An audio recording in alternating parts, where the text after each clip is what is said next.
បាទសួស្តីអ្នកទាំងអស់គ្នាវិលជួបគ្នាម្ដងទៀតហើយក្នុងវីដេអូនេះដែរខ្ញុំនឹងមកធ្វើការបង្ហាញអ្នកទាំងអស់គ្នាអំពីការរៀបចំមុននឹងយើងទៅធ្វើការដំឡើង Active Directory Domain Service ឬក៏យើងប្រមូលវាទៅជា Domain Controller អញ្ចឹងយើងត្រូវរៀបចំអំពីខ្លះមុននឹងយើងធ្វើការ install តាក់ទងនឹង Active Directory ឬក៏យើងហៅថា ADDS បាទអញ្ចឹងយើងមាន2ចំណុចដែលត្រូវរៀបចំទី1យើងត្រូវចូលទៅកំណត់ password ឲ្យ admin មានថាយើងត្រូវចូលទៅកំណត់ password ឲ្យ admin ទី2យើងត្រូវចូលទៅកំណត់ឬក៏ដាក់តាក់ទងនឹង IP address ឲ្យ server របស់យើងសិនបាទអញ្ចឹងកុំឲ្យខាត់ពេលឥឡូវចំណុចទី1ខ្ញុំត្រូវចូលទៅកំណត់ password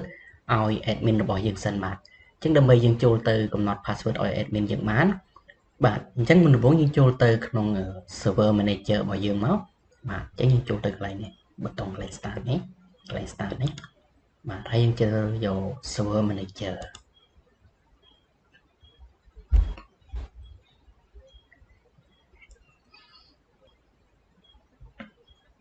បាទហើយបន្តមកយើងជ្រើសរើសយកកន្លែង tool នេះបាទអញ្ចឹងកន្លែងនេះយើងឃើញមានពាក្យ computer management អត់បាទអញ្ចឹងយើងចុចកន្លែងពាក្យ computer management ហ្នឹងមកបាទអូខេជាងកន្លែងនេះខ្ញុំសូមបង្ហាញផ្ទាំងឲ្យធំតិចបាទអូខេធ្វើការទីធំតិចមកអូខេបន្តមកយើងឃើញកន្លែងនេះយើងឃើញមានពាក្យ local user and group បាទអញ្ចឹងបាទអញ្ចឹងនៅក្នុង server របស់យើងនេះគឺវានៅក្នុងតាក់ទងនឹង computer management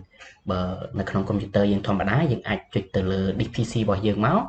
ហើយយើងជ្រើសរើសពាក្យ computer manager ហ្នឹងមក manage ហ្នឹងមកអញ្ចឹងវាអាចចេញមកដូចគ្នាបាទអញ្ចឹងកន្លែងនេះយើងជ្រើសរើសយកកន្លែង local user and group នេះមកបាទយើងអាចចុចបង្ហាញខាងក្រោមនេះក៏បានដែរហើយបន្តមកយើងនេះ click ទៅលើកន្លែង user នេះមកបាទអញ្ចឹងកន្លែងនេះយើងត្រូវការធ្វើការបំពេញ password ឲ្យ admin របស់យើងអញ្ចឹងកន្លែងនេះយើងមាន password នេះតាក់ទង administrator បាទហើយនឹង password នេះឈ្មោះរបស់ computer របស់យើង password ដែលយើងតម្លើងហ្នឹងបាទអូខេអញ្ចឹង password តាក់ទងនឹង user មួយនេះគឺវាមានសិទ្ធស្មើគ្នានឹង admin របស់យើងដែរបាទអញ្ចឹងយើងត្រូវកំណត់ password ឲ្យ user ទាំងពីរនេះនៅពេលដែលយើងធ្វើការ install server មុនដំបូងវានឹងមាន user នេះបាទអញ្ចឹងយើងចូលទៅកំណត់មកយើងអាច right click លើវាហើយយើងជ្រើសរើសយកពាក្យនេះ set password បាទចុចកន្លែង proceed នេះមកបាទអញ្ចឹងខ្ញុំបញ្ជាក់ម្ដងទៀតតកតងនឹង password របស់យើងហ្នឹងគឺត្រូវដាក់វារបៀបថាឲ្យស្មុគស្មាញអញ្ចឹងយើងមាន password របស់យើងគឺយើងមានលេខតកតងនឹងអក្សរតកតងនឹងលេខឬក៏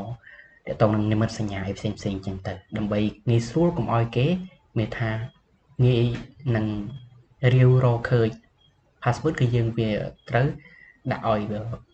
វា security អញ្ចឹងកន្លែងនេះខ្ញុំកំណត់មក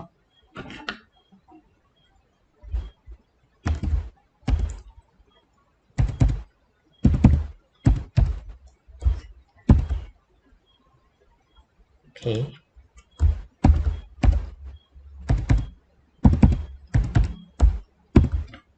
បាទចឹងបន្តមកខ្ញុំចុច OK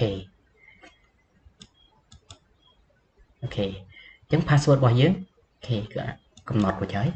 អញ្ចឹងតកតងនឹង password administrator នេះយើងចង់ដាក់ផ្សេងគ្នាក៏បាននៅពេលឧទាហរណ៍នៅពេលដែលយើងធ្វើការ click password មួយនេះឈ្មោះ user នេះអញ្ចឹងយើងអាចចូល password តាមនេះ administrator នេះបាទឬក៏យើងដាក់ដូចគ្នាក៏បានបាទយើងដាក់ផ្សេងគ្នាក៏បានដាក់ដូចគ្នាក៏បានដែរបាទជាងកន្លែងនេះអូខេខ្ញុំធ្វើការកំណត់ដូចគ្នាទៅដើម្បីងាយស្រួលចាំ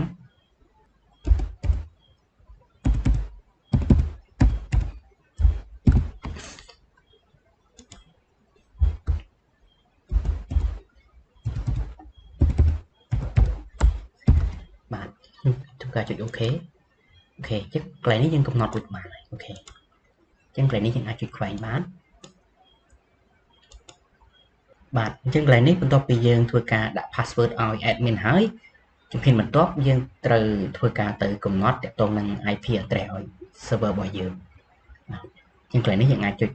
តាក់ទងនឹងកន្លែង network របស់យើងនេះមកចុចម៉ៅស្ដាំហើយយើងយក open network and sharing center បាទបន្ទាប់មកយើងយក change adapter setting នេះមកអូខេអញ្ចឹងយើងឃើញកន្លែង Ethernet នេះអញ្ចឹងយើងចុចម៉ៅស្ដាំមកហើយយើងយកពាក្យ property បាទអញ្ចឹងបន្ទាប់មកកន្លែងនេះយើងទៅស្វែងរកតាក់ទងនឹង Internet Protocol version 4បាទคลิกលើវាមកហើយយើងយកពាក្យ property អញ្ចឹងកន្លែងនេះយើងធ្វើការកំណត់ IP address ឲ្យ server របស់យើងជ្រើសរើសចំណុចទី2នេះមកតាក់ទងនឹង use the following IP address ជាងកន្លែងនេះខ្ញុំសូមប្រើតាក់ទងនឹង class C ដល់ថា192 168 1អូខេហើយកន្លែង subnet mask នេះអូខេប៉ុណ្ណឹងហើយបន្ទាប់មកកន្លែងនេះបន្ទាប់ពីយើងបំពេញព័ត៌មានតាក់ទង IP address ហើយយើងត្រូវកំណត់តាក់ទងនឹង DNS server នេះទៀតបាទអញ្ចឹងការដាក់តាក់ទងនឹង DNS server នេះគឺយើងដាក់ដើម្បីpoint IP address របស់ server យើងហ្នឹងឲ្យវាដូចទៅនឹង server របស់យើងដែរអញ្ចឹង DNS server គឺយើងដាក់ដើម្បីឲ្យវាអនុវត្ត name reservation វាដោះស្រាយបញ្ហាទៅលើឈ្មោះឬក៏វាធ្វើការដើម្បីបកប្រែបាទអញ្ចឹងកន្លែងនេះយើងដាក់តាក់ទងនឹង IP address ហ្នឹងឲ្យដូចគ្នាមកដូចទៅនឹង server របស់យើងដែរ192 168 1.1.1 បាទអញ្ចឹងយើងដាក់តែប៉ុណ្្នឹងមកតើមកយើងចុច OK មកជាការស្រេចបាទអូខេប៉ុណ្្នឹងមកហើយនៅមួយ step ចុងក្រោយទៀតតាក់ទងនឹងការកំណត់ឈ្មោះទៅឲ្យ server របស់យើងបាទអូខេអញ្ចឹងយើងចូលទៅ server manager របស់យើងមកការដាក់ឈ្មោះនេះវាមិនសូវជាសំខាន់អីប៉ុន្មានទេប៉ុន្តែយើងគ្រាន់តែកំណត់ឈ្មោះទៅលើឈ្មោះម៉ាស៊ីនរបស់យើងឧទាហរណ៍បើសិនជាយើងមានម៉ាស៊ីន2អីចឹងយើងអាចដាក់ជា server 1 server 2អីចឹងទៅឬក៏តាក់ទង server របស់យើងហ្នឹងគឺយើងប្រើសម្រាប់ធ្វើអីឧទាហរណ៍ថាប្រើសម្រាប់ domain តាក់ទង controller អញ្ចឹងយើងអាចកំណត់ទៅតាមហ្នឹងទៅចឹងកន្លែងនេះយើងយក local server ហើយបន្ទាប់មកកន្លែងនេះយើងយកកន្លែង computer name នេះបាទហើយយើងយក change បាទចឹងកន្លែងនេះយើងអាចដូរឈ្មោះ computer name របស់យើងមកឥឡូវឧទាហរណ៍តែកន្លែងនេះខ្ញុំដាក់ DC អញ្ចឹងទៅបាទឧទាហរណ៍តាក់ទងនឹង domain controller បាទ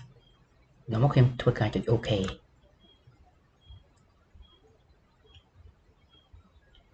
ខេបន្ទាប់មកវានឹងទាមទារឲ្យយើងធ្វើការ restart computer ចឹងកន្លែងនេះខ្ញុំ close អូខេហើយខ្ញុំធ្វើការ restart computer មក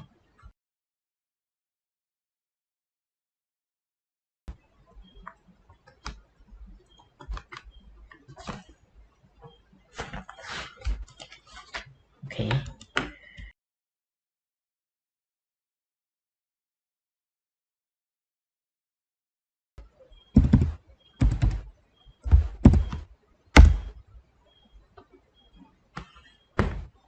អូខេ